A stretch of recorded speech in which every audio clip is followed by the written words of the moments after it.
구약성경 100쪽에 있습니다. 출애굽기 12장 37절에서 51절. 제가 37절을 읽고 교독하도록 하겠습니다. 이스라엘 자손이 람셋을 떠나서 숫곳에 이르니 유아 외에 보행하는 장정이 60만 가량이요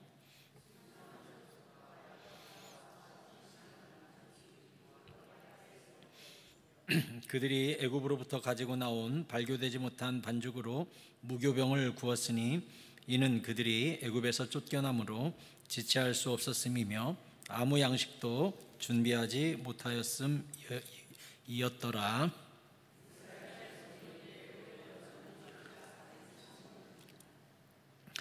(430년이) 끝나는 그날에 여호와의 군대가 다 애굽 땅에서 나왔은즉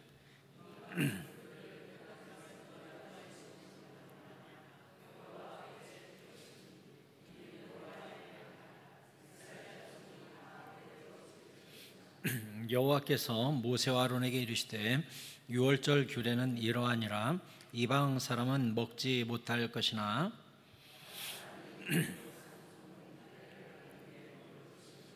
거류인과 타국 품꾼은 먹지 못하리라.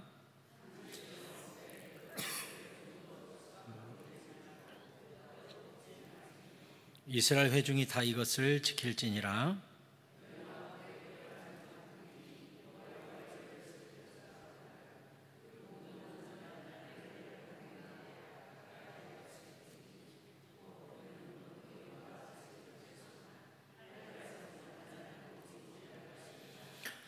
본토인에게나 너희 중에 거류하는 이방인에게 이 법이 동일하니라 하셨으므로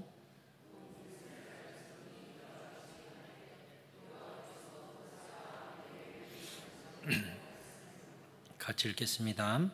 바로 그날에 여호와께서 이스라엘 자손을 그 무리대로 애굽 땅에서 인도하여 내셨더라. 아멘. 할렐루야. 주님의 은혜가 여러분과 함께 하시기를 축복합니다. 옆사람과 인사하시죠. 잘 오셨습니다. 오늘도 은혜 많이 받고 가세요. 10번째 재앙이 임하고 드디어 이스라엘이 애굽을 떠나게 됩니다. 37절에 이스라엘 자손이 람셋을 떠나서 숫곳에 이르니 유아 외에 보행하는 장정이 60만 가량이요 수많은 잡족과 양과 소와 심이 많은 가축이 그들과 함께 하였으며 했습니다. 출애굽하고 있는 이스라엘 백성의 모습을 성경이 어떻게 묘사하고 있냐면 수많은 잡족, 양, 소, 많은 가축 60만, 이것은 노예의 모습이 아니라 승리자의 모습을 보여주고 있죠. 게다가 모든 은근폐물까지 싹 받아가지고 나가고 있는 이 모습은 그들이 400년 동안 비록 노예로 있었으나 나올 때는 엄청나게 큰 민족을 이룬 승리자의 모습으로 나왔음을 보여줍니다. 수많은 잡족들이 함께 나왔다는 것도 가면 전쟁을 하게 되면 어떻게 되죠? 그 민족을 치고 군인들은 죽이고 거기 있는 유아들과 여자들을 생포해 가지고 전리품으로 가져오잖아요. 똑같이 여기에 있는 잡족들이 함께 나왔다는 것은 마치 전쟁에 나가 가지고 획득한 노예를 데려오듯 많은 사람들, 가축, 이런 노획물들, 이런 것들을, 전리품들을 가지고 나오는 모습을 성경이 보여주므로 이 400년이 패배자가 아니라 여호와 하나님께서 10가지 재앙으로 애굽을 초토화시키면서 애굽은 파탄이 나고 이스라엘 백성은 승리자의 모습으로 지금 나오고 있음을 보여줍니다. 우리가 요셉이 애굽에서 모함에 빠져가지고 감옥에 들어가서도 그가 옳았다는 것, 그가 이겼다는 것, 그가 하나님의 임마누엘이 함께했다는 것, 무엇으로 알 수 있었습니까? 창세기 39장 20절에 보면 이에 요셉의 주인이 그를 잡아 옥에 가두니 그 옥은 왕의 죄수를 가두는 곳이었더라. 요셉이 옥에 갇혔으나 여호와께서 요셉과 함께 하시고 그에게 인자를 더하사 간수장에게 은혜를 받게 하심에 간수장이 옥중 죄수를 다 요셉의 손에 맡김으로 그 재반 사물을 요셉이 처리하고 간수장은 그의 손에 맡긴 것을 무엇이든지 살펴보지 아니하였으니 이는 여호와께서 요셉과 함께 하심이라. 뒤에는 같이 읽어볼까요? 시작. 여호와께서 그를 범사에 형통하게 하셨더라. 아멘. 감옥에 있었지만 요셉은 형통한 사람이 되었다고 성경이 기록하고 있습니다. 그가 감옥에 간 이유가 정직을 지키기 위해서 하나님 앞에서 신앙을 지키다가 그렇게 되었음을 하나님이 아셨다는 거죠. 똑같아요. 이스라엘 백성이 400년 동안 마치 감옥에 갇혀 있듯 요셉의 후손들이 거기 다 애굽이라는 거대한 감옥에 갇혀 있었지만 나중에 애굽을 나올 때는 보니까 범사에 형통한 자의 모습으로 나오더라는 거예요. 사랑하는 성도 여러분, 애굽에 400년 동안 있다가 이스라엘이 나올 때도 형통한 모습으로 나오고, 요셉이 감옥에 있을 때도 하나님이 함께 하심으로 그가 형통하였다고 성경이 기록을 하고 있는데, 이 두 사건은 우리에게 무엇을 가르쳐 줍니까? 내가 어디에 있느냐가 중요한 게 아니라 누가 나와 함께 하고 있느냐가 훨씬 중요하다는 겁니다. 저는 가끔 그런 상담을 받습니다. 대학을 선택하거나 직장을 선택하거나 결혼을 선택하거나 중요한 선택 앞에서 저를 찾아와서 목사님 어떤 선택을 해야 됩니까? 라고 묻는 상담을 종종 하게 됩니다. 그때 제가 꼭 이야기해 주는 내용이 있습니다. 당신이 A를 선택하든 B를 선택하든, A라는 직장을 선택하든 B라는 직장을 선택하든, A라는 대학을 선택하든 B라는 대학을 선택하든, 누구와 만나서 무슨 사업을 하든 그건 별로 중요한 게 아니다. 정말 중요한 것은 내가 이 대학을 갈 때 주님이 나와 함께 가시는가? 내가 이 회사에 출근할 때 주님이 나와 함께 하시는가? 이 결혼식에 주님이 주례자가 되는가? 이 회사의 회장님이 주님이신가? 이것을 확인하는 것이 훨씬 중요하다. 내가 감옥에 있든 내가 궁궐에 있든 초막이나 궁궐이나 아무 상관이 없다. 거기에 주님이 함께 하신다면 감옥에서도 형통하게 될 것이요, 노예로 있다 할지라도 수많은 탈취물을 가지고 나올 수 있다. 저는 그렇게 가르쳐 줍니다. 사랑하는 성도 여러분, 여러분 평생에 수많은 선택의 순간이 있겠고 그 선택 앞에 머뭇거리고 고민이 되고 기도할 날들이 있습니다. 그때마다 제 말을 기억하십시오. A든 B든 C든 D든 주님이 나와 함께 하는 곳을 선택하시기 바랍니다. 그게 정답입니다. 그게 해답입니다. 그게 가려지면 뭘 선택하냐? 탐욕을 선택하게 됩니다. 예전에 어떤 일가족이 저를 신방했던 기억이 납니다. 엄마, 아빠, 언니, 여동생 4명이 저를 찾아왔는데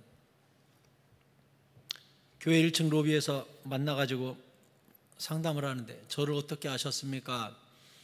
묻지 말고 제 이야기 좀 들어주세요 하고 얘기하면서부터 펑펑펑 울어요. 보니까 이 펑펑 우는 둘째 딸 남편이 변호사예요. 변호사. 근데 집에만 오면 아내를 때려요. 여기가 멍이 들어가지고 머리를 이렇게 모자로 가리고 왔어요. 때려요. 이 엄마가 이 장모님이 말려도 장모님을 밀치고 때려요. 그렇게 맞아요. 그래서 온 가족이 주님이 나를 왜 이렇게 힘들게 하는지 모르겠다고 저를 찾아왔어요. 그래서 남편은 교회 다니냐? 안 다닌다는 거예요. 그럼 왜 이 남편하고 결혼했냐? 말을 안 해요. 그래서 제가 물었죠. 혹시 신앙을 보고 선택한 게 아니라 변호사라서 결혼했냐?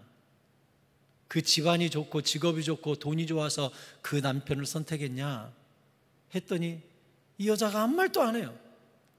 근데 갑자기 옆에 있는 엄마가 그동안 입 다물고 있다가 막 통곡을 하고 울면서, 목사님, 내가 결혼시켰어요. 불신자인 것도 알았고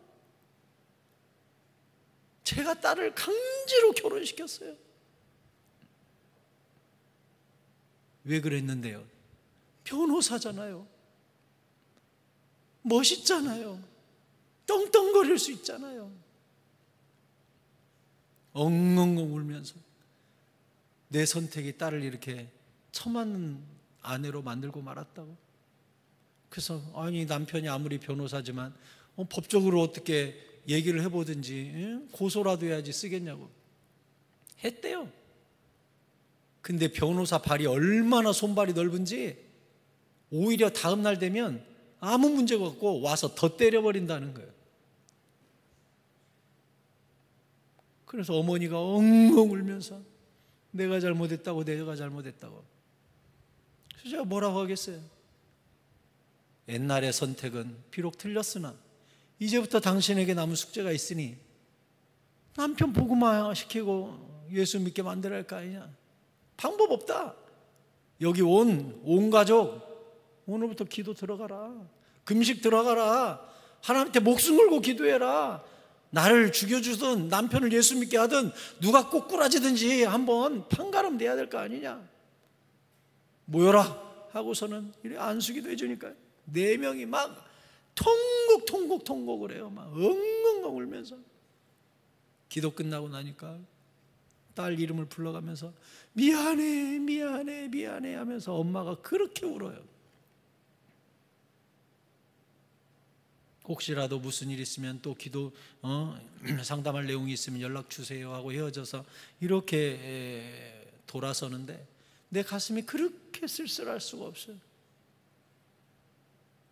주님이 나와 함께 하시는가, 주님이 이끄시는가, 주님이 앞서 가셨는가, 이걸로 선택한 게 아니라 반짝거리잖아, 빛나잖아, 변호사잖아, 돈 있잖아, 명예가 있잖아, 그래도 변호사 각시잖아, 이렇게 선택해가지고 멋있는 줄 알았더니 날마다 퇴근하면 때리는 남편한테 시집가가지고 그게 뭡니까? 여러분, 절대 잊지 마세요. 내가 400년간 노예로 살고 있다 할지라도 거기에 주님이 나와 함께 하신다면, 주님의 눈동자가 나를 바라보고 있다면 빛나는 엑소더스의 날이, 출애굽의 날이, 구원의 날이, 회복의 날이, 위로의 날이 있다는 것을 기억하시기 바랍니다. 내 눈을 보고 선택하지 마세요. 주님의 눈이 어디를 향하는가를 보고 선택하세요. 바로는 그 밤에 이스라엘을 재촉에서 쫓아냈습니다. 39절에 그들이 애굽으로부터 가지고 나온 발교되지 못한 반죽으로 무교병을 구웠으니 이는 그들이 애굽에서 쫓겨남으로 지체할 수 없었음이며 아무 양식도 준비하지 못하였음이었더라 하고서 애굽에서 나올 때 바로가 아주 쫓아냈다는 거예요. 제발 나가라고. 그렇게 놓아달라 그래도 놓아주지 않던 바로가 이제는 제발 나가라고 쫓아냈다는 거예요. 누가 한 거예요?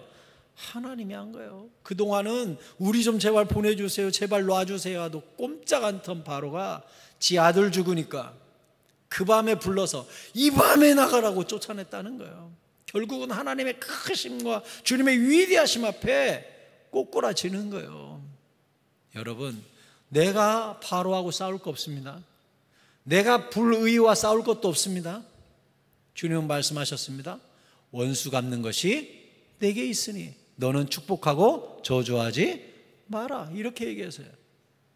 왜 우리가 원수를 위해 미워하거나 분노하거나 원망하거나 할 필요가 없죠?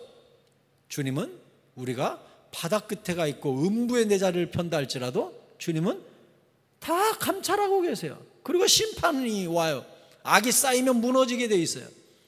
내가 원수를 갚아버리면 하나님을 무시하는 거예요. 심판주를 제껴버리는 거예요. 답답해 죽겠네, 내가 할란다, 이렇게 되는 거예요. 그래서 다윗을 보면 시므이가 괴롭힐 때나 요압이 괴롭힐 때나 보면 어떻게 해요? 자기가 칼을 뽑질 않아요. 그리고 시편에 보면 다 뭐라고 되어 있습니까? 여호와여, 들깨의 무리가 나를 에워쌌으며 나를 삼키려고 하나이다. 무모한 나를 죽이려고 하나이다. 여호와여, 어찌하면 좋습니까? 하고 하나님께만 막 신원을 해요. 하나님이 뭐니까? 재판장이니까. 하나님이 재판장이니까. 그러니까 재판장께 막 쏟아놓는 거예요. 다윗은 자기 손으로 원수를 갚을 필요가 없었어요. 때가 되니까 솔로몬 때 원수를 갚아주시고, 때가 되니까 하나님의 칼을 들어서 싹 하나님이 처리하셨어요. 다윗이 사울하고 싸우던가요? 사울왕이 그렇게 쫓아와도 도망만 쳤어요. 죽을 위기가 와도 하나님께만 매달렸어요. 주님이 갚아주시라고. 시간 지나니까 알아서 사울이 제풀에 지쳐서 전쟁터에서 하나님이 죽이잖아요. 하나님 심판이 결국 그게 달하니까 쏟아지잖아요. 그렇게 돼 있어요. 그렇게 되면 바로가 제발 좀 나가달라고 하고 스스로 꼬꾸라지는 날이 온다니까요. 여러분, 세상 살다 보면 억울한 날 옵니다. 미운 사람 생깁니다. 모함을 당할 때 있습니다. 악한 소문이 돌 때 있습니다. 나의 본 모습이 가려질 때가 있습니다. 그때마다 기억하십시오. 하나님께 신원 기도를 하시기 바랍니다. 하나님께 신원 기도를 하세요. 주님 말씀하시잖아요. 주가 갚으리라. 주가 갚으시는 거예요. 주가. 내가 할 게 없어요. 내가 한다는 것은 하나님을 제끼고 교만한 거예요. 하나님 비켜, 내가 할란다. 이건 하나님의 방법이 아니에요. 다윗처럼 비록 약해 보이고 때로는 용기가 없어 보이지만 그게 정석이고 그게 정도예요. 때가 되니까 주님이 다 하셨어요. 다 주님이 정리하셨어요. 그거예요. 예수님조차 자기의 옆구리를 찌르고 못을 받고 침을 뱉고 가시관을 씌우고 뺨을 때린 이들을 향하여 십자가에서 뭐라고 기도하셨어요? 주여, 저들의 죄를 용서하소서. 저들은 자기가 하는 일을 모릅니다. 누구에게 맡겼어요? 하나님께 맡겼어요. 예수님조차 하나님께 다 맡겼어요. 그 능력 있고 힘 있고 말 한마디로 천국에 있는 12영이나 더 되는 천사를 불러다가 지구를 멸망시키고 로마를 초토화시킬 수 있는 그분이 오히려 말고의 귀를 붙여주면서 이것조차 참아라. 내가 힘이 없는 줄 아느냐? 이렇게 하면 하나님의 의의가 어떻게 이루어지겠느냐 하면서 오직 시선을 하나님께 집중했습니다. 주님은 우리에게 말씀하십니다. 뜻이 하늘에서 이루어진 것 같이 땅에서 이루어지는 통로가 되라고. 네가 가운데 끼어서 네가 하지 말라고. 너는 통로일 뿐이라고 이야기해요. 다시 말씀드립니다. 하나님께 신원하시면 주가 하십니다. 주가 이루십니다. 40절에 이스라엘 자손이 애굽에 거주한 지 430년이라 430년이 끝나는 그날에 여호와의 군대가 다 애굽 땅에서 나왔은즉 이 밤은 그들의 애굽 땅에서 인도하여 내심으로 말미암아 여호와 앞에 지킬 것이니 이는 여호와의 밤이라 이스라엘 자손이 다 대대로 지킬 것이니라. 아멘. 거기 뭐라고 되어 있어요? 여호와의 밤이니라. 내가 했느니라. 역사의 주관자는 나다. 역사의 절대 주권은 내 손에 있느니라. 주님이 그렇게 말씀하셨어요. 결국은 주님이 하셨다는 거예요. 이미 이것도 400년 전에 이미 예언이 되어 있었어요. 아브라함에게 예언했잖아요. 창세기 15장 13절에 여호와께서 아브라함에게 이르시되 너는 반드시 알라. 내 자손이 이방에서 객이 되어 그들을 섬기겠고 그들은 400년 동안 내 자손을 괴롭히리니 그들이 섬기는 나라를 내가 징벌할지며 그 후에 내 자손이 큰 재물을 이끌고 나오리라. 세상에 400년 전에 이미 400년 후가 예언돼 있었어요. 큰 재물을 이끌고 나올 승리의 날이 있는데 그건 400년이 걸린다. 기다려라 아브라함아. 이 적과 꿀이 흐르는 가나안 땅을 너에게 줄 텐데 400년 후에 줄 거야 하고 정확히 400년이 지나니까 그대로 되더라는 거예요. 그대로. 여러분, 하나님의 계획과 예정은 한치 오차도 없습니다. 사람이 마음으로 계획할지라도 이를 행하시는 분은 여호와 하나님이시라 그랬습니다. 뜻은 이루어집니다. 주님의 뜻은 누구도 막아설 수 없습니다. 기차가 갑니다. 내가 앞에서 기차를 막았으면 기차가 멈춥니까? 누가 힘으로 기차를 멈출 수 있겠습니까?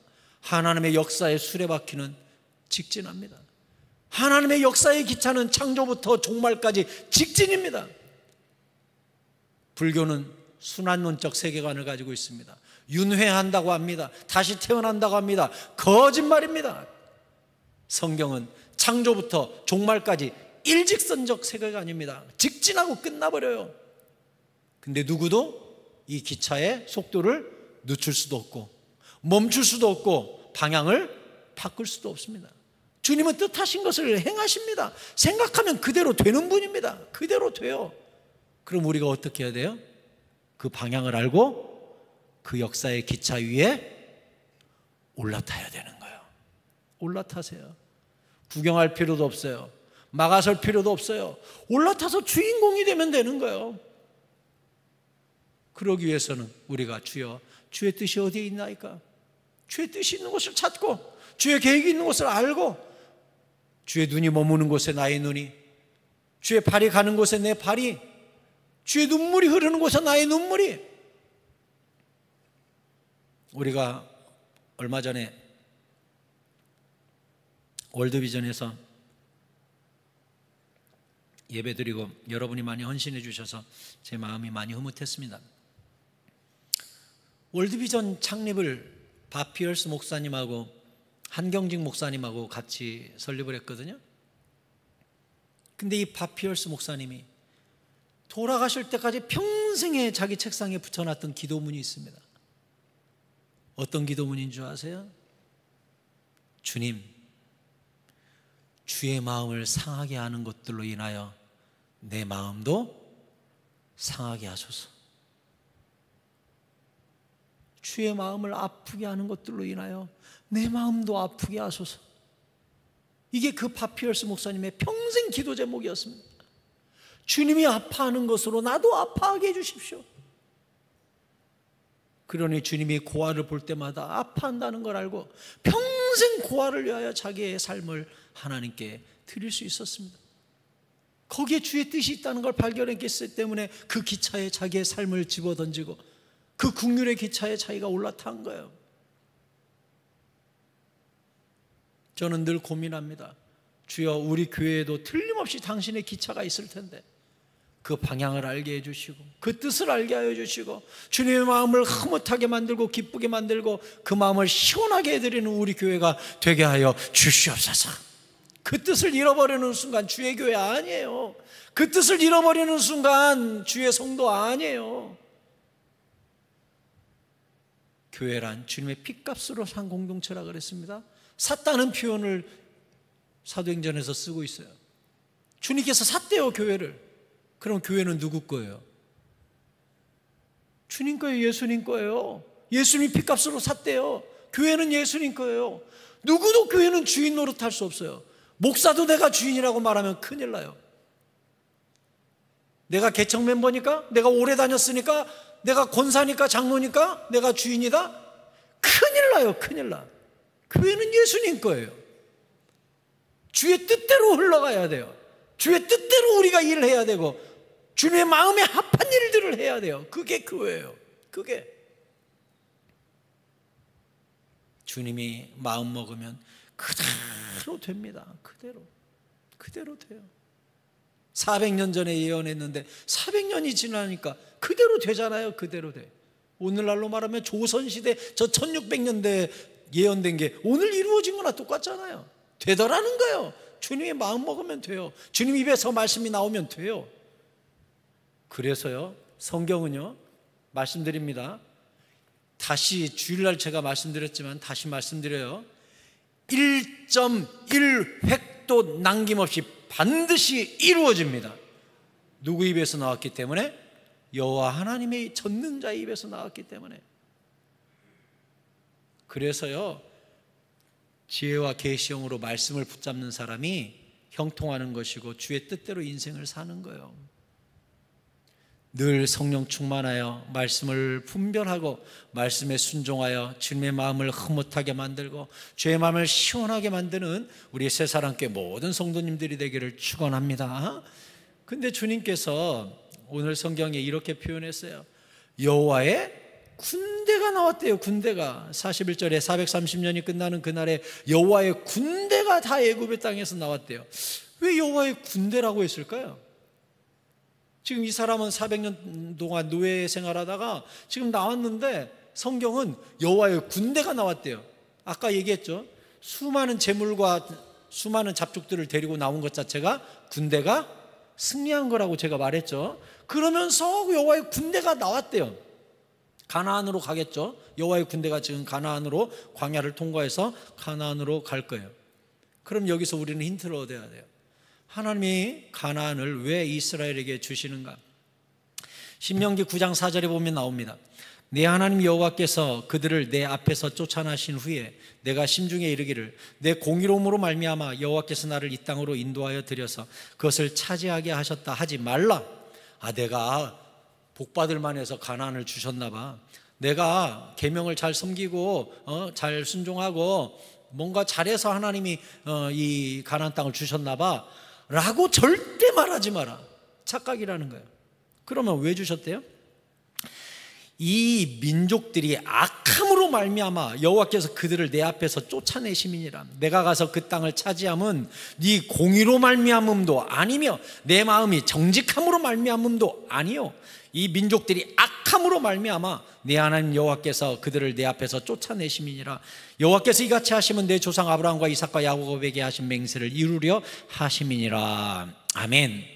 그럼 여기서 한 가지 우리가 금방 출애굽기와 신명기 말씀을 연결해 봅시다. 출애굽한 이스라엘 백성을 성경이 뭐라고 표현했다고요? 여호와의 군대라 그랬어요. 그리고 가나안에 살고 있는 7 족속이 가나안을 빼앗기는 이유가 그들의 악함 때문이라 그랬어요. 그러면 우리는 여기서 연결시키면 이스라엘은 가나안을 차지하는 이유가 군대로 차지하는데 어떤 군대로? 그들의 악함을 심판하는 하나님의 심판의 도구로 들어가서 그들의 악함을 치고 그 땅을 노획물로 차지하는 거거든요. 여러분, 우리 중에 누구도 주님 앞에 이 정도 순종하고 이만큼 사랑하고 이만큼 기도했고 이만큼 내가 성경대로 살았으니 이만한 복음 받아야지 라고 이야기할 사람이 아무도 없어요. 어찌 주님의 공의로움 앞에 나의 알량한 순종과 알량한 공덕을 꺼내놓을 수 있겠습니까? 도토리 키재기와 아무것도 안 해요. 그럼 우리에게 주님이 복을 주시는 이유가 뭡니까? 왜 세상에서 누군가가 잃어버린 것을 나에게 주십니까? 분명히 기억하세요. 그들의 악함으로 말미암아 그들을 뺏어서 우리에게 안겨주신다 그랬어요. 그래서 아브라함한테도 뭐라 그랬어요? 아브라함이 왜 지금 안 주세요? 그랬더니 하나님이 아브라함한테 뭐라 그랬어요? 400년이 걸려 하면서 아직 가나안의 죄악이 옛날 성경에는 관영치 아니함이니라 그랬어요. 왜 지금 안 주세요 하니까 하나님이 뭐라고 말씀하셨냐면 가나안의 죄악이 가득 차기까지 400년 걸린다 그랬어요. 그들의 죄가 가득 차야 뺏어서 너에게 주겠다. 주님이 그렇게 말씀하신 거예요. 왜? 죄도 차지하지 않았는데 단순히 이스라엘을 하나님이 사랑한다는 이유만으로 뺏어오는 것은 폭력이요 깡패와 같은 일이잖아요. 근데 그들의 악이 쌓여서 뺏어오는 건 정당한 심판이잖아요. 그래서 주님이 400년을 기다리라고 한 거예요. 그리고 400년 만에 이스라엘에게 가나안 땅을 이렇게 안겨주게 됩니다. 그들의 악함이 가득 찰 때. 그럼 우린 여기서 또 하나 깨달을 수 있죠. 우리는 세상의 십자가의 군대입니다. 우리의 주님 앞에 서 있는 의로움과 주님의 말씀으로 세상에 말씀의 빛을 비추고 뭐가 공의로움이며 뭐가 정직인지를 세상의 빛과 소금으로 살아야 돼요. 때가 되면 그들의 악함이 가득 차면 그것들을 뺏어서 누구에게 줘요? 의인에게 줘요. 그래서 시편이랑 잠언이랑 몇 군데 나와요. 악인의 재물은 의인을 위하여 쌓이느니라 이렇게 되어 있어요. 악인의 재물은 의인을 위하여 쌓인대요. 가나안 사람들이 거기서 죽도록 농사짓고 과수원을 일구고 집을 지었는데 주님이 뭐라 그랬어요? 네가 심지 않은 과실을 먹게 하리라. 네가 짓지 않은 집을 너에게 주리라. 이게 다 뭐예요? 이스라엘이 이쁘니까? 그게 아니에요. 가나안에 살고 있는 자들의 죄악이 가득 찼기 때문에요. 그래서 우리는 하나님께 때로는 축복을 간구하고 풍요함을 기도할 때 반드시 머리 한구석에 품고 있는 생각이 있어야 돼요. 내가 비록 이렇게 기도했어도 하나님의 때가 있다. 이것을 아셔야 돼요. 언제예요? 누군가가 뺏길 죄악의 관용의 때가 반드시 필요한 거예요. 하나님은 함부로 뺏어서 주는 게 아니에요. 누군가의 악이 쌓일 때 빼앗아 주는 거예요. 돈이란 누군가가 잃어야 나한테 오는 거예요. 세상의 재화는 고정되어 있거든요. 그래서 이 돈이 흘러가는 거예요. 그런데 언제 나한테 흘러 넘어와요? 나는 빛과 소금으로 정직을 지키고 공의로움을 지키고 있을 때 누군가의 악함이 가득 차면 공의로운 자에게 그게 흘러온다는 거예요. 그러니 제발 세상의 악함과 윤리를 저버리고 잔꾀를 쓰고 사람을 의지하고 거짓말해서 부자 되는 사람 보고 절대로 부러워하지 말라는 거예요. 부러워하지 마세요. 그가 쌓아올린 그 죄악으로 말미암은 부는요, 가짜고 저주받을 짓이에요. 결국은 빼앗긴다고요. 그 악인의 재물은 악이 쌓아요. 근데 결국은 누구 거가 돼요? 의인 거가 된다는 거예요. 그러니까 그거 부러워하지 마세요. 나도 이렇게 좀 해볼까? 나도 이렇게 부정직하게 한번 해볼까? 눈 깜짝깜이 한번 속여볼까? 세금을 한번 속여볼까? 그냥 이 재고를 좀 속여볼까? 장부를 조금만 조작하면 좀 돈이 되겠는데? 오늘도 뉴스 보니까 아파트가 요즘 무슨 대기업 아파트들이 지하 주차장이 무너지고, 우리 여기 터미널 앞에도 아이파크 아파트 무너져가지고 드디어 지금 철거 들어갔다고 뉴스가 어제 나왔습니다. 그 무너지는 그 비싼 아파트 때문에 손해가 조 단위로 난대요. 조 단위로. 그거 다 헐고 다시 질라 그러면 보상까지 합치면 수십조를 보상해 줘야 된대요. 근데 이 사람들이 왜 아파트가 무너지는가 하고서 뉴스에서 철근 전문가하고 인터뷰를 해보니까 철근 전문가가 이런 말을 하는 거예요. 공사판에서 철근 100가닥 들어가야 되는데 300가닥 빼가지고 뒷공무니로 장부 없이 팔아먹으면 뒷돈이 들어온다는 거예요. 그러면 감리하러 오는 사람들이, 요즘은 감리사들이 엑스레이로 해본대요. 장비가 많이 발달돼가지고 이 콘크리트 속에다가 엑스레이를 쏘면 철근이 몇 가닥인지 나온다는 거예요. 그러니까 옛날 같으면 아이고 콘크리트 속에 있는 걸 어떻게 알겠어 하는데, 요즘은 이 비파괴 검사 해가지고 철근 다 알아낸다는 거예요. 그럼 안 되겠죠? 그러니까 감리하는 사람한테 팔아먹은 철근 30% 돈 주고 서로 좋게 가자 이렇게 해가지고 빼먹는다는 거예요. 그래서 이 사람 말이 맞는가 하고서 팔아먹은 이 쇠를 매입한 고물업자를 찾아가가지고 인터뷰하니까 왔다고. 그 물품이 거기 쌓여있어요. 빼먹어가지고. 세상에나.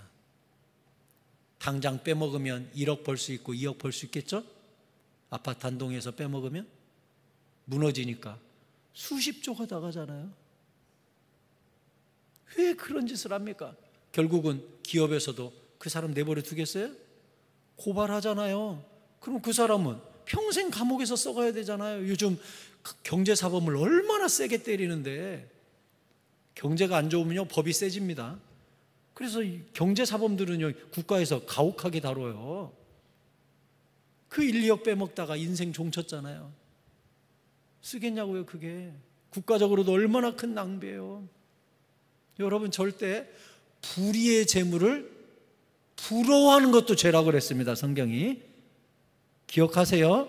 불의의 재물을 부러워하지도 말지니라 성경에 써 있습니다. 부러워하지도 마세요. 나도 좀 로또 한번 대봤으면 부러워하지도 마세요. 그거 다 불의의 재물이에요. 왜 로또 해도 되지 않나 생각하는데 성경이 뭐라 그랬어요? 땀 흘리기 싫거든 먹지도 말지니라 써 있어요. 그래서 땀이 없이 벌어들인 로또는요, 불의의 재물이에요, 성경에. 그래서 사면 안 돼요. 우리 크리스찬은 도박하거나 이 증권이나 뭐 가상화폐나 이런 거 가능하면 하지 마세요. 탐욕이 되기가 쉽고 그게 땀 흘리지 않고 버는 돈이에요. 그러면 주님이 먹지도 말라 그랬어요. 그러지 말라 그랬어요. 땀 흘리고 고민한 정당한 대가를 먹으라 그랬어요. 가능하면 주식 투자 막 어떻게 하면 잘해가지고 물 타고 뭐 어쩌고 해가지고 좀 뭐 벌어볼까, 어떻게 하면 무슨 뭔 코인 해가지고 좀 날로 먹어볼까, 무슨 좀 복권 좀 사가지고 뭐 좀 해볼까. 크리스찬은 그러지 마세요. 크리스찬은 땀 흘린 것만큼, 고민한 것만큼, 잠 못 이룬 것만큼, 내가 몸이 피곤했던 것만큼 벌면서 주님이 이걸 주셨구나, 벌 수 있는 재능과 기술과 지혜와 건강을 내게 주셨구나, 주님 감사합니다, 이렇게 살아야지. 넘어서면 탐욕이 되기가 쉬워요. 그러지 마세요. 좋은 게 아니에요. 오히려 제가 최근에 개업한 기업 신방 가서 그 말씀을 전했는데, 정직한 수입이 불의를 겸한 풍요보다 낫다. 그 말씀을 제가 전하면서 정직해라, 정직. 세금도 정확히 내고 정확히 해라. 그러면 결국은 시간이 지나면 그게 늦은 길 같으나 바른 길이 빠른 길이다. 제가 그렇게 가르쳐 줬어요. 깨달았는지 아멘하고 고개 끄덕끄덕 하더라고요. 맞아요. 당장 손해보는 것 같고 늦게 가는 것 같아도 바른 길이 빠른 길입니다. 다시 따라서 하실까요? 바른 길이 빠른 길이다. 아멘. 정직한 자에게 하나님이 결국은 몰아주신단 말이에요. 43절에 여호와께서 모세와 아론에게 이르시되 유월절 규례는 이러하니라. 이방 사람은 먹지 못할 것이나 각 사람이 돈으로 산 종은 할례를 받은 후에 먹을 것이며 거류인과 타국 품꾼은 먹지 못하리라. 한 집에서 먹되 그 고기를 조금 더 집 밖으로 내지 말고 뼈도 꺾지 말지며 이스라엘 회중이 다 이것을 지킬지니라. 아멘. 이방 사람, 거류인, 타국은 이 유월절에 참여하지 못해요. 이 사람들의 특징은 뭐죠? 때가 되면 돌아갈 사람이죠. 돌아갈 사람. 돌아갈 사람에게는 이 유월절 같이 지키지 말라는 거예요. 돌아갈 사람, 이게 오늘날로 말하면 영적으로 뭐예요? 세상 사람, 예수 안 믿는 사람, 교회 잠깐 놀러 왔다 가는 사람, 이 사람들에게는 유월절을 베풀지 마라. 그 대신 돈으로 산 종은 할례를 받은 후에 먹게 해라. 돈으로 샀다는 건 뭐죠? 이스라엘 공동체 안에 들어왔다는 것이죠. 그러니까 오늘날로 말하면 뭐예요?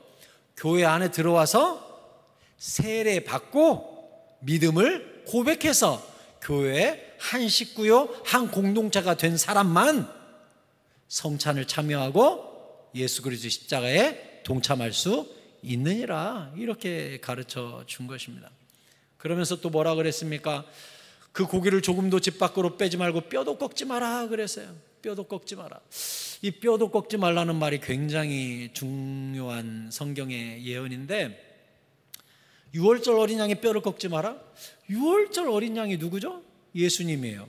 그래서 이 유월절 어린 양의 예언이 예수님에게 그대로 임하게 되는데, 예수님이 십자가에 못 박혔을 때, 제가 고난주간에도 설교하면서 말씀드렸지만 십자가에 매달린 채로 교회사에 보면 한 40일을 살아있던 사람들도 있어요. 왜? 밑에서 지나가는 사람이 불쌍하니까 막대기로 먹을 것도 주고 물도 주고 하면 매달린 채로 그냥 살아있는 거예요, 계속. 그러다가 막 고통이 더하는 거죠. 빨리 죽으면 일주일, 보통 막 2주일은 십자가에서 매달려서 발버둥 치거든요.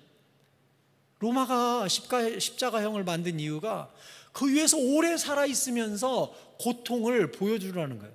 그래야 지나다니는 사람이 로마한테 대들면 저렇게 되는구나 하고 벌벌 떨 거 아니에요. 그래서 십자가 처형은요, 정말 서서히 죽여가지고 사람 미치게 만드는 거예요. 교훈을 주기 위한 거.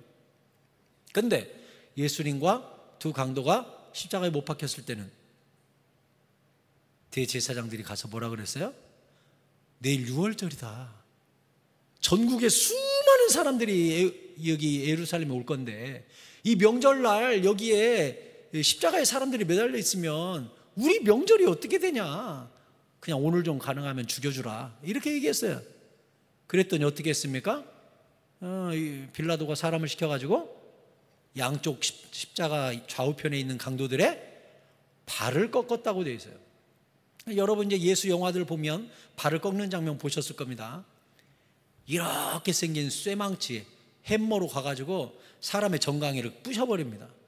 그러면 뼈가 부러지니까 으악하고서 앞으로 쏠리면서 질식해서 사람이 죽거든요.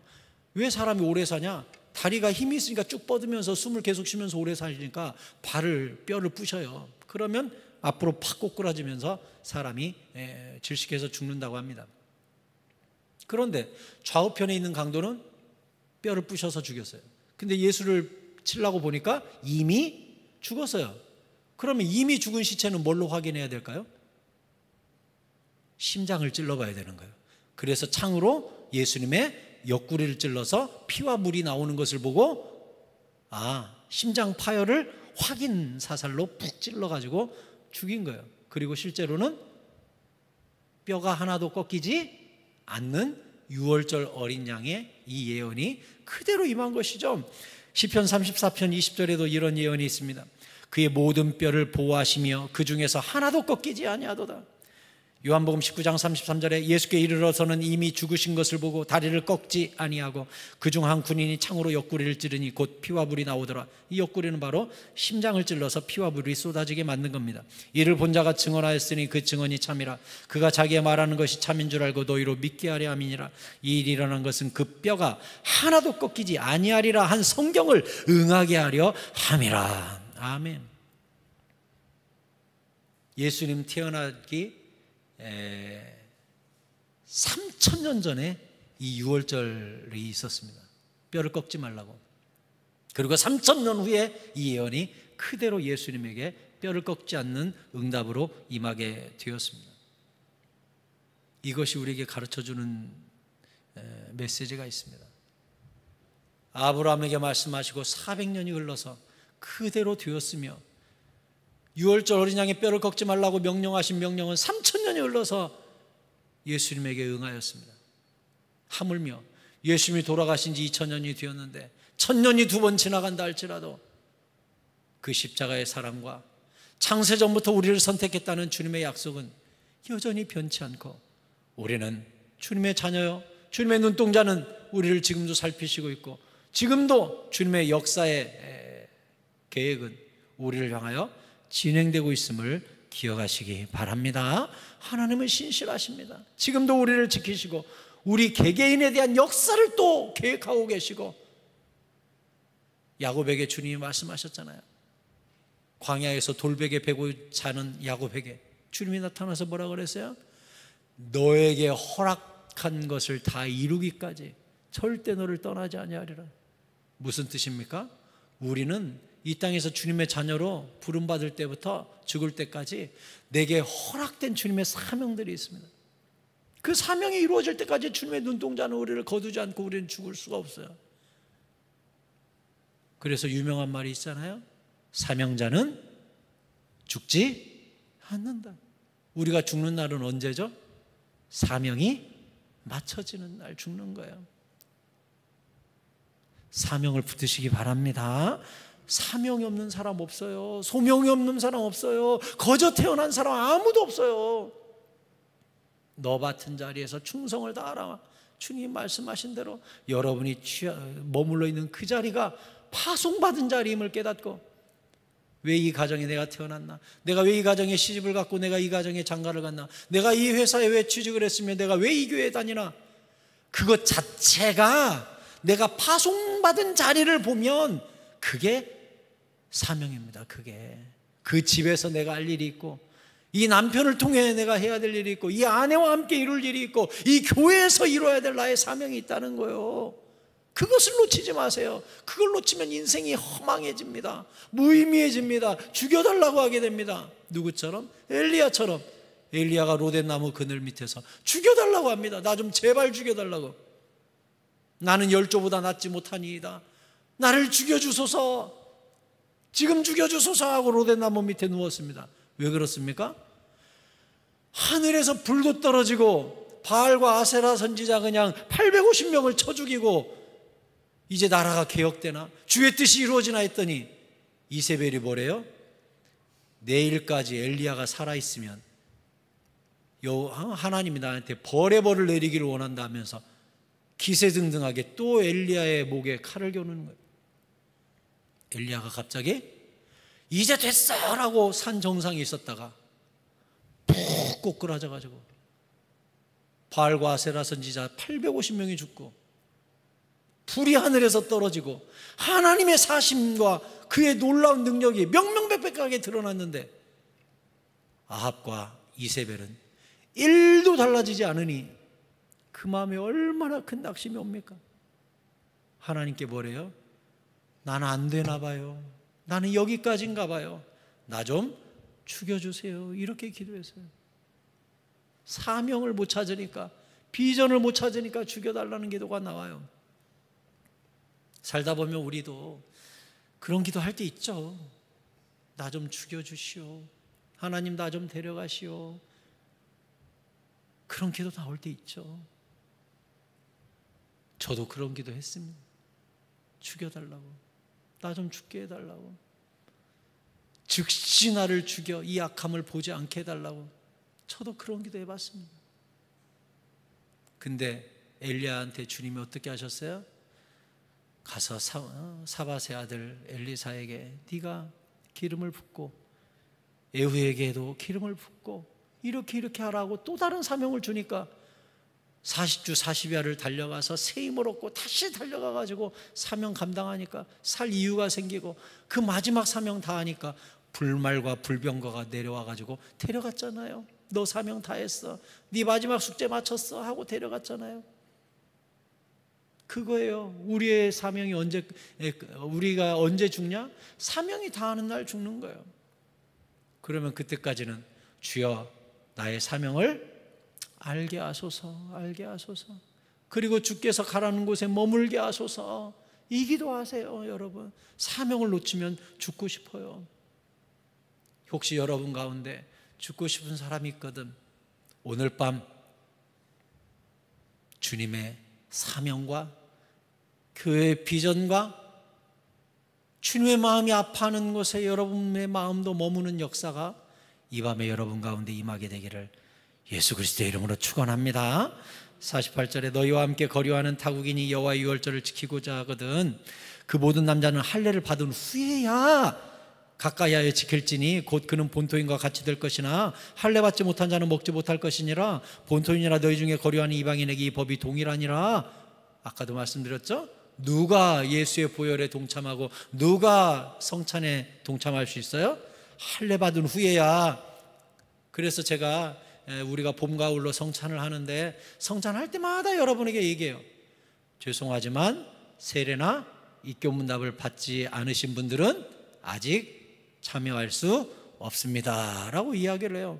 여기 성경에 써 있어요. 할례를 받고 내 신앙을 고백하고 교회 공동체의 일원이 돼야만 이 성찬에 동참할 수 있다, 이렇게 이야기를 성경에 해놨기 때문에 그래요.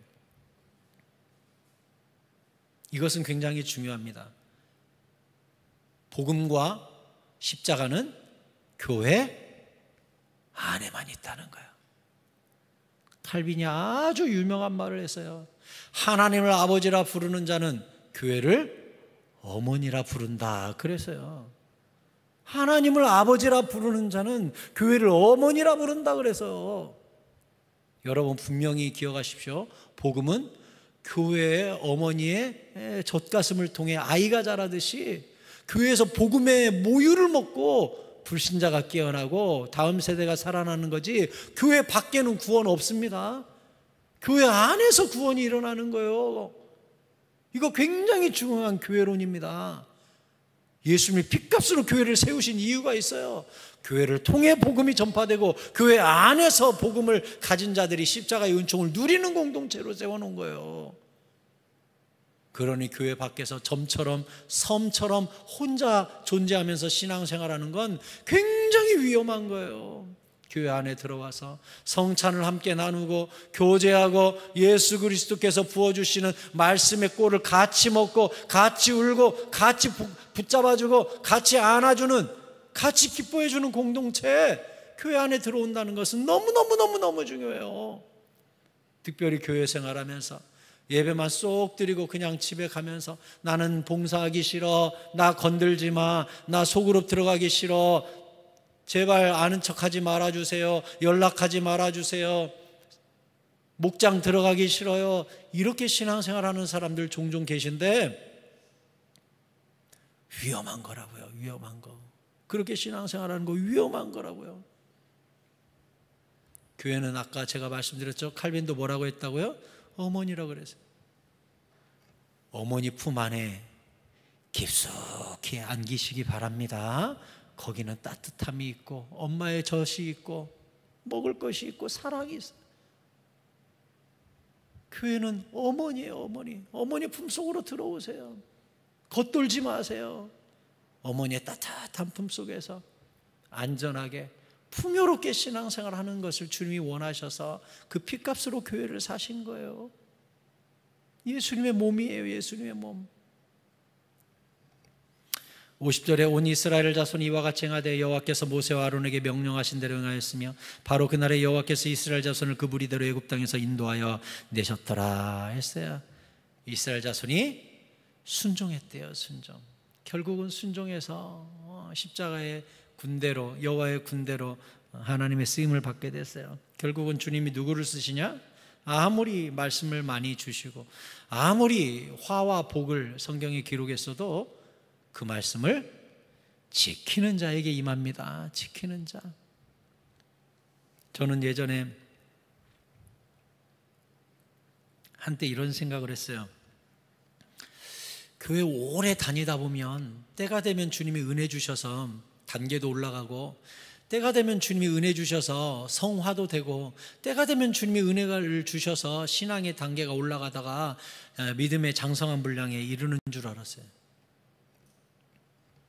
그런데 제가 성경을 연구해보고 읽어보고 깨달아보고 또 체험해보니까 절대 그런 법이 없습니다. 누가 신앙이 성장하고 누가 성경에 있는 약속을 누리고 성경에 있는 축복을 누가 다 받습니까? 의지적 결단과 의지적 순종을 하는 자에게 임하더라는 거예요. 내가 보니까 성경도 그것을 이야기해요. 성화가 저절로 돼요. 의지적 결단과 의지적 도전을 하는 자가 성화가 되고 믿음의 장성한 분량에 이르는 거예요. 그래서 이것을 전쟁이라고 표현하는 거예요. 영적 전쟁. 죄와 싸우고 발버둥 치고 의지적으로 죄를 떨치고 의지적으로 선으로 악을 이기려고 하는 나의 발버둥 침이 있어야 성장도 하고 주님의 약속도 누리더라는 거예요. 여러분 멍하게 있지 마세요. 신앙은 끝없는 도전이에요. 끝없는 도전. 평생 도전하고 평생 싸우는 거예요. 저절로 돼가 없어요. 주님이 뭐라 그랬습니까? 갈라디아서에 하나님은 만홀히 여김을 받지 아니하시나니 사람이 무엇으로 심든지 그대로 거두리라. 아무것도 도전하지 않고 아무것도 의지적 결단을 하지도 않고 의지적 순종을 하지도 않으면서 거저 먹으려고 하면 강도라는 거예요. 하나님을 만홀히 여기고 하나님을 우습게 여긴다는 거예요. 그런 사람에게 복 없어요. 그런 사람 신앙 잘할 수가 없어요. 우리의 영적 전쟁은 이거예요. 죄와 싸우면서 말씀에 순종해 나가되, 여러분 처음에 인간은 하나님의 형상대로 창조됐어요. 하나님의 형상대로 만들어놨더니 가인이 아벨을 쳐 죽이면서 극악무도한 살인이 바로 아담의 아들 때부터 일어나고 인간은 급속도로 타락하기 시작했습니다. 좀만 참으면 될 줄 알았는데 노아 시대 가니까 죄악이 관영해서 세상에 가득 찼습니다. 세상을 심판했어요. 그리고 무지개를 주시면서 다시는 심판하지 아니하리라, 물로 심판하지 아니하리라 하시고 참아서 2000년 전에 예수님이 오셨습니다. 예수님이 오셔서 하신 일이 뭐예요? 그 첫 아담의 승리한 모습으로 이제는 오셔서 하나님의 형상을 회복하기 위해서 예수님이 십자가에서 죽으셨어요. 그럼 우리가 하나님의 형상을 회복된 자로서 하나님의 형상이신 예수 그리스도가 우리 마음에 들어오셔서 하시는 일이 뭘까요? 어떤 일을 이 안에서 하실까요? 하나님의 형상의 본질 되시는 예수 그리스도가 예수 그리스도의 영, 성령으로 우리 안에 들어오셔서 하시는 일은 예수 닮아가는 일을 하시는 거예요. 예수 닮아가는, 그걸 성화라고 해요. 그래서 우리가 이 땅에서 사는 이유, 평생 해야 될 일은 무엇입니까?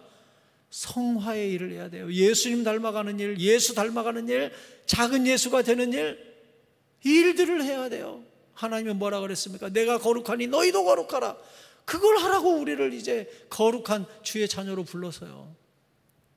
그게 영적 전쟁이에요. 누군가는 이 땅에서 예수 안 믿는 사람이나 예수 믿는 사람이나 똑같으면 안 되잖아요. 예수 믿는 사람은 합격해야죠. 예수 믿는 사람은 형통해야죠. 예수 믿는 사람은 병 나아야죠. 예수 믿는 사람이 부자 돼야죠. 예수 믿는 사람이 행복해야 되죠. 이렇게 이야기하고 그렇게 안 되면 시험 드는 사람들이 있어요. 그게 십자가의 군대, 하나님의 군대의 승리입니까? 그게 승리인가요? 제발 그런 저급한 신앙생활 하지 마세요. 우리는 하나님의 아들이니 잘 돼야지요? 왜 제발 그런 기도 좀 하지 마세요.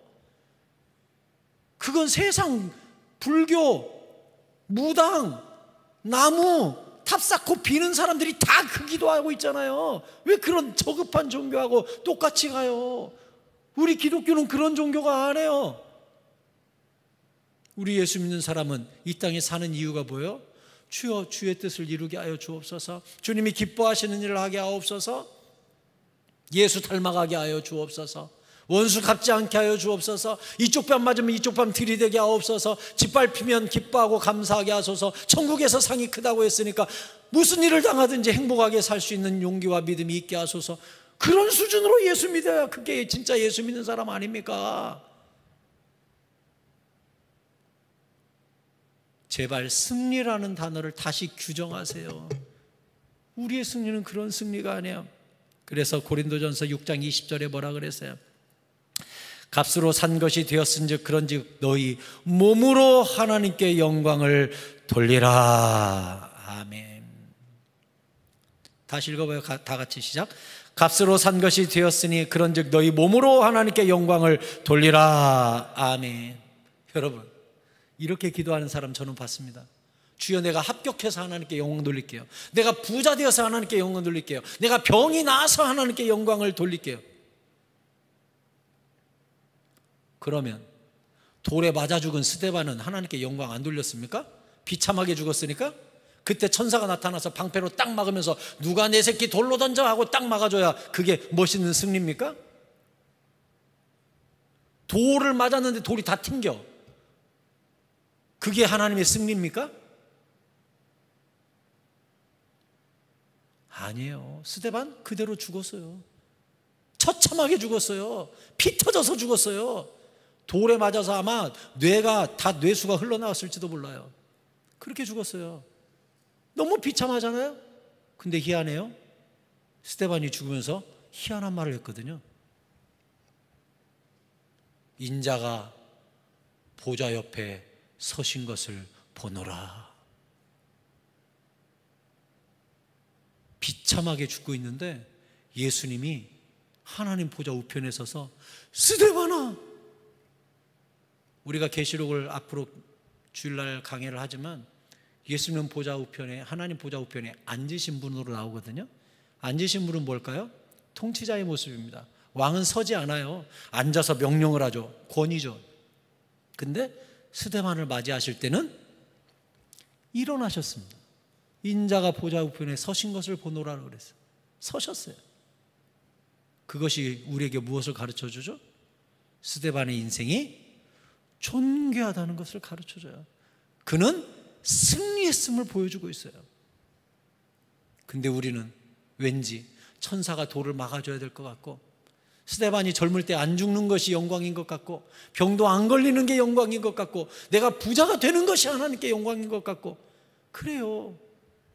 제발 그런 유치한 얘기 좀 하지 마세요. 어디 성경이 그렇게 이야기합니까? 스데반 맞아 죽고 12제자 중에 온전하게 죽은 제자가 하나도 없는데, 근데도 하나님은 그 12제자들한테 뭐라 그랬어요? 네가 천국에서 12보좌에 앉아 나와 함께 만국을 다스리고 심판하리라. 왕권을 준다 그랬어요. 왕권을. 그 비참하게 죽은, 누구는 톱으로 켜서 죽고, 누구는 가죽을 벗겨 죽고, 누구는 그냥 말려 죽고, 사자한테 던져 죽고, 끓는 물에 던져 죽이고, 목을 베어 죽이고, 비참하게 12제자를 다 죽였으나 예수님이 천국에서 다 안아주시고 보좌 우편에 일어나서 그들을 환영해 주셨어요. 그들은 승리자예요. 다시 여러분에게 말씀드립니다. 우리 몸을 의의 무기로 하나님께 드리되 선으로 악을 이기고 날마다 예수님을 닮아가는 작은 예수가 되어 주님이 기뻐하시는 삶을 사시기 바랍니다.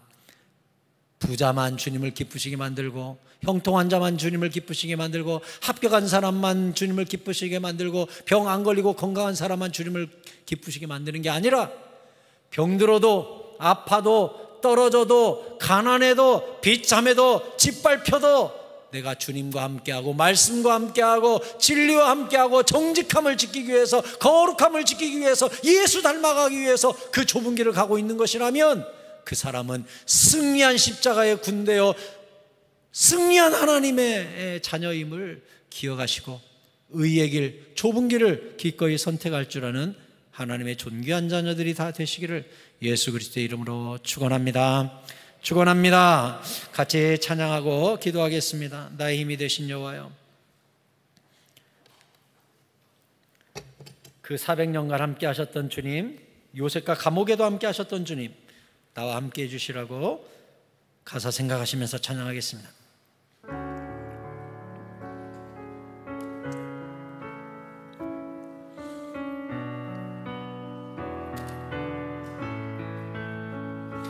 나의 힘이 되신 여호와여, 내가 주님을 사랑합니다. 주는 나의 반석이시며 나의 요새시라. 주는 나를 건지시는 나의 주, 나의 하나님, 나의 피할 바위시요 나의 방패시라. 나의 하나님, 나의 하나님,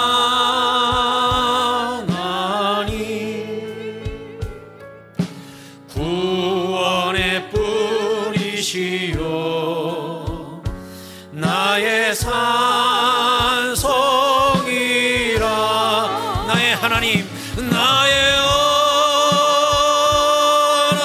하나님, 나의 하나님, 그는 나의 여호와, 나의 구세주, 나의 생명이신, 나의 생명이신 여호와여, 내가 주님을 찬양합니다. 내가 주님을 찬양합니다.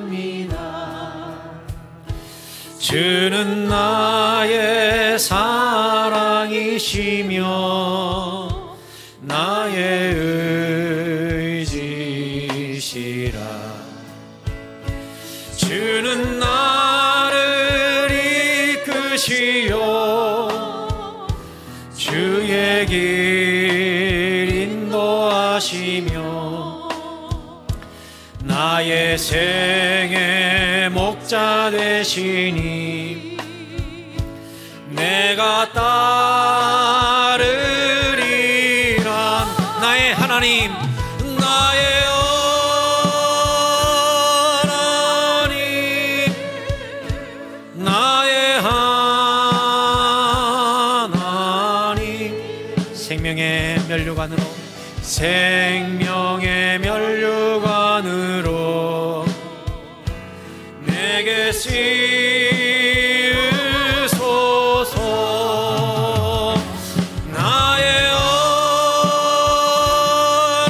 하나님, 나의 하나님,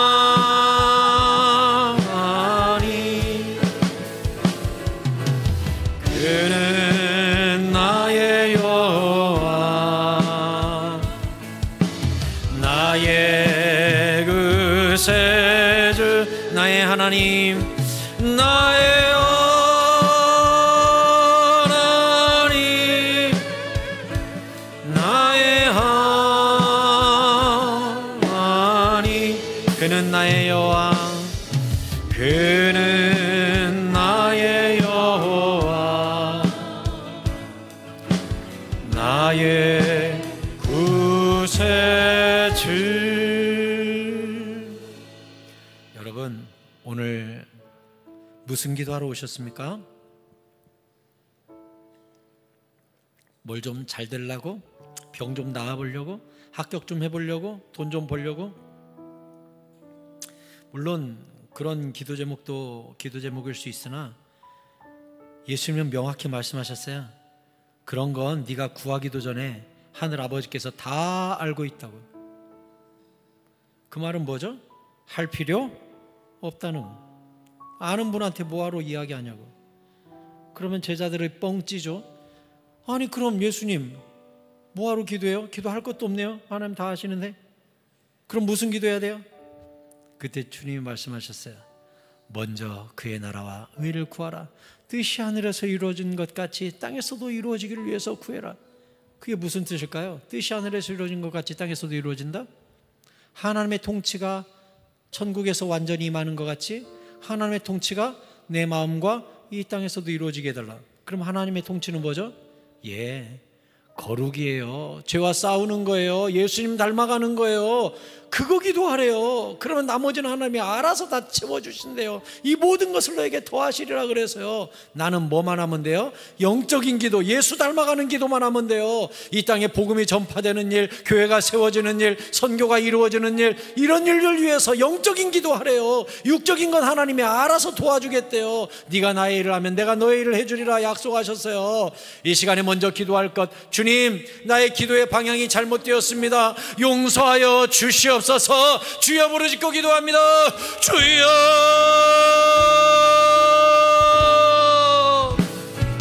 하나님, 내가 구하기도 전에 주님이 다 아시는데 내가 그동안 무슨 기도했습니까? 주여,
데살로니가전서 4장 3절에 보니까 이런 말씀이 있어요. 하나님의 뜻은 이것이니, 자, 뜻이 하늘에서 이루어진 것 같이 땅에서도 이루어지는 게 하나님의 뜻이라고 그랬죠? 자, 다시 잘 보세요. 데살로니가전서 4장 3절이에요.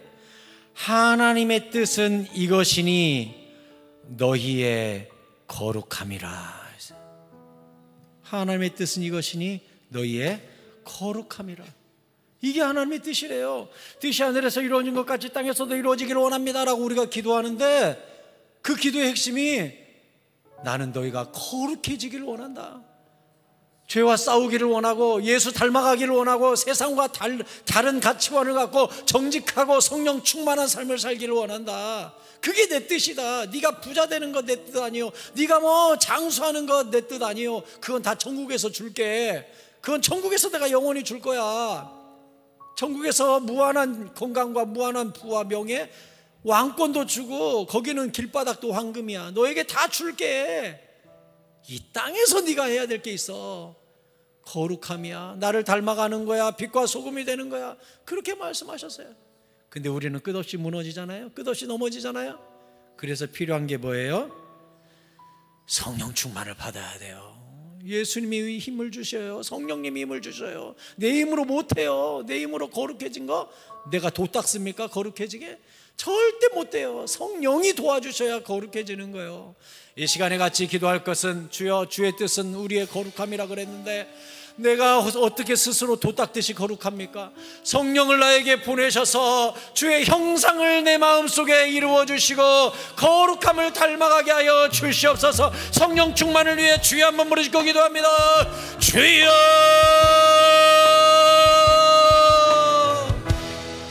하나님,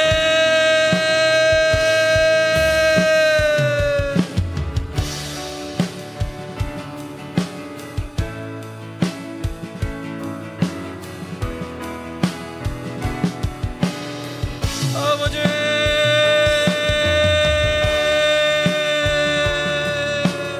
주여,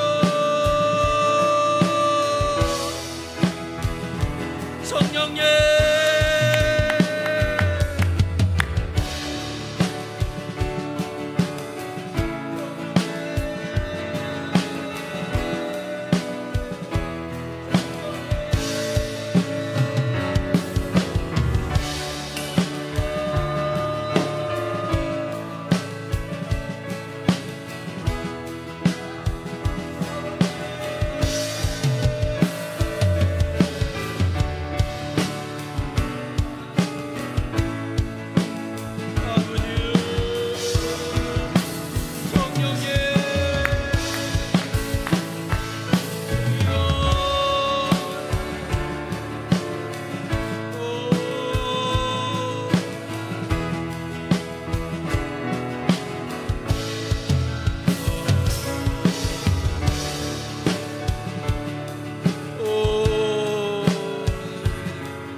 여러분, 성령 받은 사람들 중에 이런 사람이 있어요. 내가 기도해 봤더니 성령님이 A로 하래, B로 하래, 어느 기업으로 취직하래, 어느 대학 가래, 누구 만나서 결혼하래.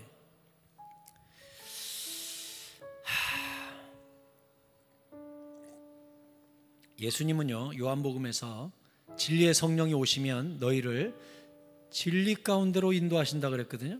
그럼 진리는 뭐죠? 예수님이고 말씀이에요.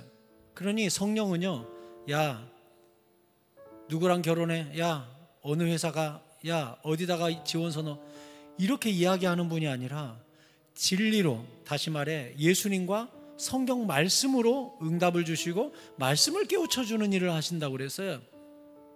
직통계시 받듯이 뭐 하래 이렇게 기도 응답 받는 거 굉장히 위험해요. 그리고 그 대답을 달라고 막 매달리는 거 굉장히 위험해요. 진짜 안전한 응답은 무엇이냐? 말씀으로 응답 받는 거예요. 우리가 기도하다 보면요, 응답이 어떻게 오냐? 내가 너와 함께 함이니라, 내가 너를 사랑함이니라, 내가 너를 떠나지 아니하리라 하면서 성경 말씀을 주세요. 그러지 막 직통계시 떨어지듯이 그렇게 하는 거 굉장히 위험해요. 그러다 보면 때로는 성경의 권위가 떨어지고 성경 말씀을 찾기보다 직접 음성을 들으려고 하다 보면 성경을 의지하지 않게 되고 다른 진리를 찾고 그러다가 이단도 되고 위험해요.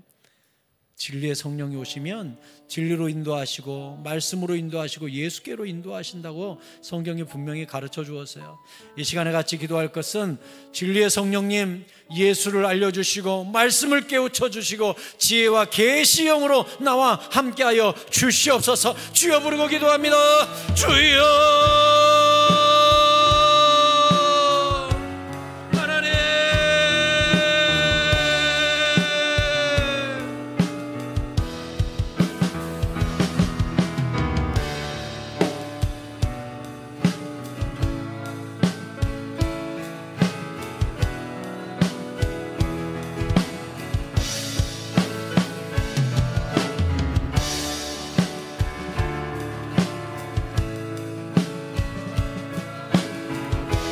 아버지요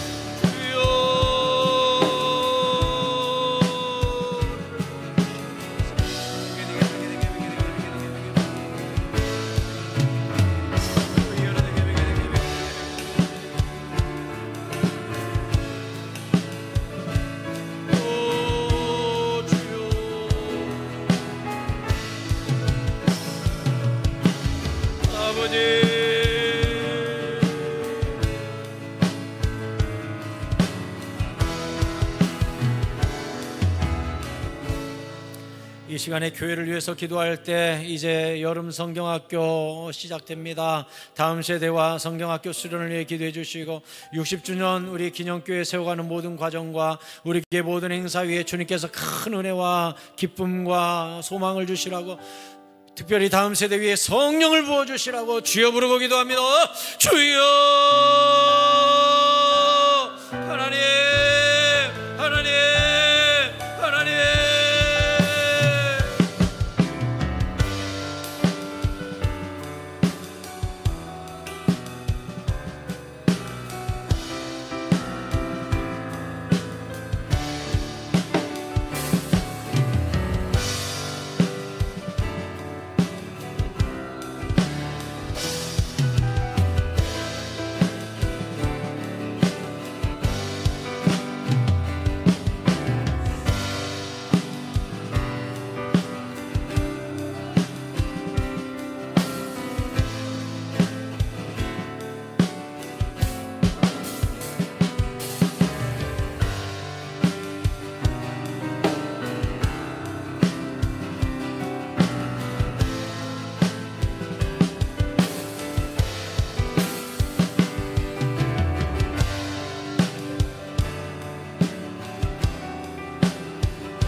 이 시간에 기도할 때는 여러분이 알고 있는 우리 성도들, 환우들 위해서, 또 시험을 당한 이들을 위해서, 마음이 아픈 이들을 위해서, 기도 부탁받은 것들 위해서, 우리 성도들을 위해, 특별히 여러분 목장 안에 성도들을 위해 주여 한번 부르짖고 기도하겠습니다.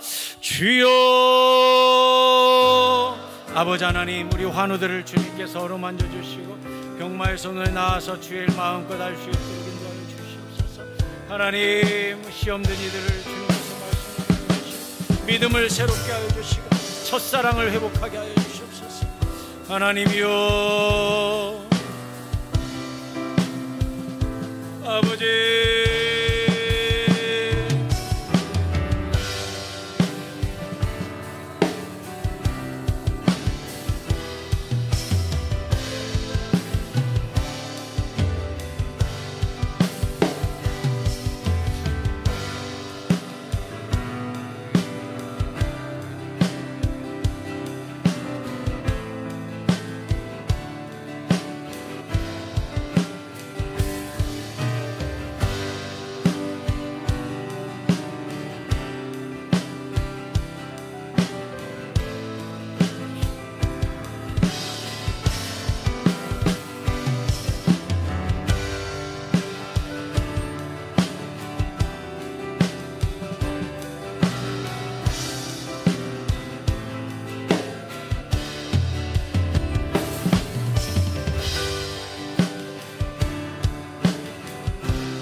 이제는 우리 주 예수 그리스도의 은혜와 하나님 아버지 놀라운 사랑과 성령의 교통하심이 이제는 뜻이 하늘에서 이루어진 것 같이 땅에서도 이루어지는 하나님의 뜻은 너희의 거룩함이니라. 이 말씀을 명심하고 영의 사람이 되어서 먼저 그의 나라와 의를 구함으로 이 모든 것은 구하기도 전에 아시는 하나님께 맡기고 내 삶의 자리에서 최선을 다해 사명과 비전을 붙잡고 살기를 소원하는 모든 성도들, 그들의 기도생활, 예배생활, 신앙생활, 가정생활, 일터, 꿈과 비전과 모든 기도 제목들 위해 이제부터 영원토록 함께 있을지어다. 아멘. 오늘 굉장히 중요한 이야기 여러분에게 정말 많이 드렸는데 부탁드리고 싶은 건 집에 가서 다시 한번 이 설교를 여러분이 들었으면 좋겠고, 적을 수 있으면 요약해가지고 오늘 설교는 정말 오래오래 여러분이 기억했으면 하는 바람이 있습니다. 또 같이 나눴던 기도도 굉장히 중요한 기도를 나눴으니까 이번 수요 설교는 기도까지도 유튜브에 그대로 올려놓을 테니까 여러분 기도문, 기도 제목들조차 메모해가면서 여러분의 평생의 신앙의 기준을 잘 붙잡고 신앙생활 했으면 좋겠어요. 자, 주여 한번 부르짖고 성령님의 인도함 따라 마음껏 기도하다가 자유롭게 돌아가겠습니다. 주여